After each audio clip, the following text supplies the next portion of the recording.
Deep in the mud of a reservoir that once breathed life to tens of thousands of people, there's a monster. And the scariest part, it was built by their own hands. What you're looking at right now isn't an ancient curse. It isn't the aftermath of a bloody invasion. It's drinking water. 2,000 years ago, swallowed by the suffocating, humid jungles of Guatemala, a civilization engineered a molecular water filtration system that blew anything in 19th century Europe right out of the water. They literally built a microscopic prison for invisible toxins. But did this brilliant stroke of engineering save them from total collapse? Absolutely not. Because when a society builds the most perfect water purifier on Earth, it doesn't mean a thing if its absolute rulers insist on poisoning the well with the bleeding walls of their own palaces. How did they do it? And more importantly, why did it kill them? Let's back up for a second and look at the big picture. What we're staring at under this electron microscope isn't just your average rain barrel. In a highly specific area known to archaeologists as the Corriental reservoir, the Maya didn't just store their water, they literally washed it on a molecular level. They engineered an industrial-scale natural filtration facility using heavy volcanic materials that didn't even exist anywhere near their city. Materials they had to haul on their breaking backs across 30 miles of brutal, unforgiving jungle. So how does a society without wheels or beasts of burden understand the complex chemistry of water purification thousands of years before modern science even had a name for it? And here's the much darker question we're going to answer. Why, despite having this molecular miracle right in their backyard, did the crown jewel of Mesoamerica slowly choke to death in an epidemic of madness and mass poisoning? To wrap your head around just how desperate these people were, you have to understand the ecological battlefield they were standing on. At its absolute peak, Tikal was a sprawling metropolis, a concrete jungle packing up to 80,000 people. But behind all that monumental glory, the city was built on top of one catastrophic flaw. It sat on a massive bed of highly porous limestone. Think of it as a giant geological colander. There were no rivers slicing through the city, no natural lakes. When the brutal, blistering heat of the dry season baked the landscape for 5 relentless months every single year, you couldn't find a natural drop of surface water if your life depended on it. And trust me, their lives absolutely depended on it. The stakes weren't about convenience. Was this about having extra water for bathing? No. This was about tens of thousands of beating hearts waking up every day and needing a drink just to survive. The Maya had 0 alternatives: capture the rain or perish. So what did they do? They weaponized their own architecture.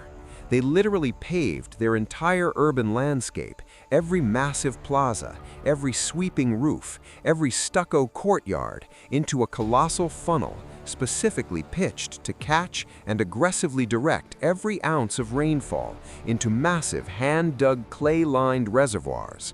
They created a storage network capable of holding over 900,000 cubic meters of water. But here's where the trap springs shut. Solving the quantity problem birthed a much, much deadlier quality problem. Stagnant water sitting for months under a boiling tropical sun is the ultimate incubator for disease. Storing water is one thing. Keeping it from mutating into a toxic pathogen stew that will wipe out your entire zip code, that is a masterclass in high-stakes science. And to pull it off, they were going to need a miracle. Welcome to the absolute pinnacle of Maya hydroengineering, the anatomy of the Corriental molecular sieve. Now, did they just dump these magic rocks into a muddy pit and hope for the best? Absolutely not. At the mouth of every major runoff channel, they engineered a highly deliberate series of check dams. They built these permeable limestone enclosures and packed them tight with woven plant mats, encasing thousands of pounds of coarse quartz sand and volcanic zeolite.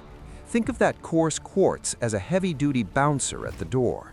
It physically caught the bulky stuff, the suffocating, rotting leaves, the thick, gritty mud, and the heavy debris. But the zeolite, that wasn't just a rock. That was pure atomic-level sorcery. If you put zeolite under an electron microscope today, it looks exactly like an endless three-dimensional honeycomb.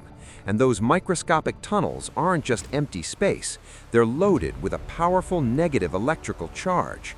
So when filthy, contaminated water pushes through, the zeolite acts like a ravenous magnetic sponge.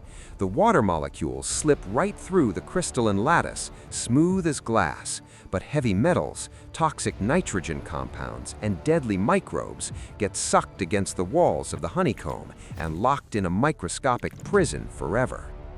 Modern chemists call this ion exchange, and the Maya were weaponizing it over 2,000 years ago.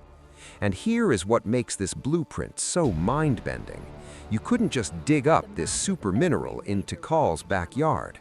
To get it, the Maya had to trek 18 miles northeast through brutal, sweltering jungle to a steep ridge called Bajo de Azúcar. Imagine the sheer, back-breaking agony of hauling hundreds of tons of coarse, weathered volcanic tuff on your own back, with no carts, no beasts of burden, just human sweat and muscle. They bled for this water. But even this perfect ancient supermachine had a fatal blind spot. A blind spot so blindingly red, it would bring their entire empire crashing to its knees. The best technology in the world can't save a civilization that's dead set on poisoning itself. And this is the darkest, most tragic irony of Tikal's collapse. The Maya possessed a deep, fanatic obsession with the color red.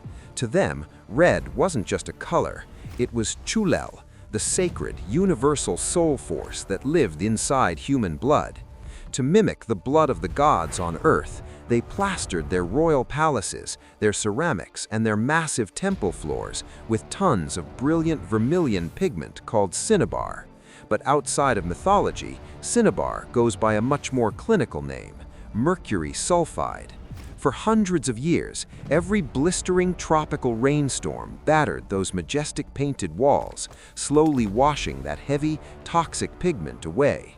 The very drainage system engineered to save them became a conveyor belt of death, funneling thousands of gallons of toxic mercury-laced toxic sludge straight into the palace and temple reservoirs. This was the VIP water supply, the water drank exclusively by the high priests and the elite. Deep in the sediment of those central reservoirs, the mercury levels spiked to a staggering 17.16 parts per million. To put that in perspective, the modern toxic threshold is just 1 part per million. They were drinking liquid death. Could they just boil the water to make it safe? It makes sense, right? Wrong. Boiling the water only concentrated the heavy metals, and the thick, slimy blooms of blue-green cyanobacteria festering in the stagnant pools were heavily resistant to boiling anyway. The decay started from the inside out. Chronic mercury poisoning systematically fries the central nervous system. It causes severe muscle tremors, creeping blindness, and a terrifying descent into paranoia and insanity. Worse yet, it destroys the body's endocrine system, triggering severe metabolic syndrome. Just look at the hard evidence carved in stone. Tikal's late ruler, King Dark Sun, is immortalized on lintel 2 of Temple 3, not as a lean warrior, but as a man suffering from severe pathological obesity. His body literally forgot how to process energy. Now, you might be thinking, why didn't they just drink from the clean Corriental reservoir? Because nature always has the last laugh. In the late 9th century, a brutal, unforgiving mega-drought scorched the peninsula. The pristine Corriental reservoir dried up completely. The desperate population was forced to drink from the toxic, mercury-loaded puddles left in the city center. Their kings, who claimed to literally command the rain gods, couldn't provide a single drop of clean water. And just like that, the social contract snapped. The empire didn't fall to foreign invaders, it drowned in a poisoned chalice of its own making. But if you think this is just some dusty ancient history, you aren't paying attention. Don't fool yourself into thinking Tikal's collapse is just a cautionary tale buried under the Guatemalan dirt.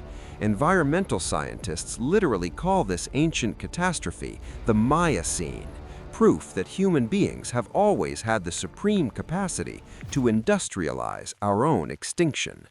Fast forward 2 millennia, our leaders aren't painting walls with mercury to prove their divine power. Instead, we've flooded our globe with a multi-billion-dollar class of indestructible synthetic toxins called PFAS, or forever chemicals. Feel that slick, greasy coating on your non-stick pan, the waterproof layer on your favorite raincoat, the thick, suffocating foam used by firefighters? That's PFAS. They don't degrade, they don't burn away easily. They quietly